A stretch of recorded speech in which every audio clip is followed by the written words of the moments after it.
Doctor Ciza തോമസിന്റെ pension ആനുകൂല്യം തടഞ്ഞ നടപടിയിൽ കാരണം വ്യക്തമാക്കണമെന്ന് ഹൈക്കോടതി. ചൊവ്വാഴ്ചയ്ക്കകം സർക്കാർ കാരണം ബോധിപ്പിക്കണം. ഹൈക്കോടതി ഡിവിഷൻ ബെഞ്ചിന്റേതാണ് നിർദ്ദേശം. അഹമ്മദ് മുസ്തഫ ഉരുളുമായി ചേരുന്നു. മുസ്തഫ, ഈ സിസ തോമസിന്റെ ആവശ്യം എന്തായാലും സർക്കാർ നൽകേണ്ട ആനുകൂല്യങ്ങൾ, അവരുടെ വിരമിക്കൽ ആനുകൂല്യങ്ങൾ തടഞ്ഞു വെച്ചതുമായി ബന്ധപ്പെട്ടാണ്.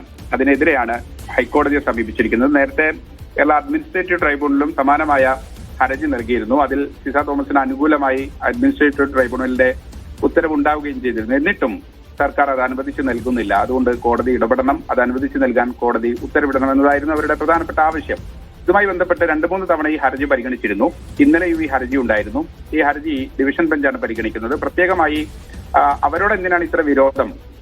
ഗവർണർ നിയോഗിച്ച ഒരു ചുമതല, അവരെ ഏൽപ്പിച്ച ഒരു ചുമതല ചെയ്യുക മാത്രമാണ് അവർ ചെയ്തിട്ടുള്ളത്. അതുകൊണ്ട് ആ ഉദ്യോഗസ്ഥയോട് എന്തിനാണ് സർക്കാരിന് ഇത്ര വിരോധം എന്നുൾപ്പെടെയുള്ള വിമർശനങ്ങൾ ഇന്നലെ ഉണ്ടായിരുന്നു. ഇന്ന് ആ കേസ് വീണ്ടും പരിഗണിച്ചപ്പോഴാണ് ജസ്റ്റിസ് മുഹമ്മദ് മുഷ്താഖ് ഉൾപ്പെടെ അധ്യക്ഷനായ ഡിവിഷൻ ബെഞ്ചിന്റെ സർക്കാരിനോട് കാരണം വ്യക്തമാക്കണം എന്നതുൾപ്പെടെയുള്ള ആവശ്യം കോടതി മുന്നോട്ട് വെച്ചിരിക്കുന്നത്. കഴിഞ്ഞ 2 വർഷമായിട്ടും ഇവർക്ക് ബന്ധപ്പെട്ട ആനുകൂല്യങ്ങൾ നൽകിയിട്ടില്ല. അതെന്തുകൊണ്ടാണെന്ന് കൃത്യമായി തന്നെ ബോധിപ്പിക്കണം. ഈ വിഷയം അന്തിമമായി പരിഗണിക്കുന്നതിന് മുമ്പ് അതുകൂടി അറിഞ്ഞ ശേഷമാണ് കോടതി ഒരു നിലപാടിലേക്ക് പോവുക എന്നാണ് നമുക്ക് മനസ്സിലാകുന്നത്.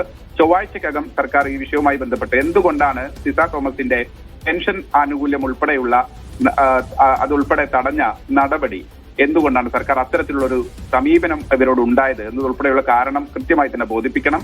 ഡിവിഷൻ ബെഞ്ച് അത് സംബന്ധിച്ച് സർക്കാരിന് നിർദ്ദേശം നൽകിയിരിക്കുന്നത്. ചൊവ്വാഴ്ചക്കകം സർക്കാർ ഈ വിഷയത്തിൽ കാരണം ബോധിപ്പിക്കണം. അതിനുശേഷമായിരിക്കും ഹൈക്കോടതി മറ്റു നടപടികളിലേക്ക് പോവുക. അജിൻ സർ.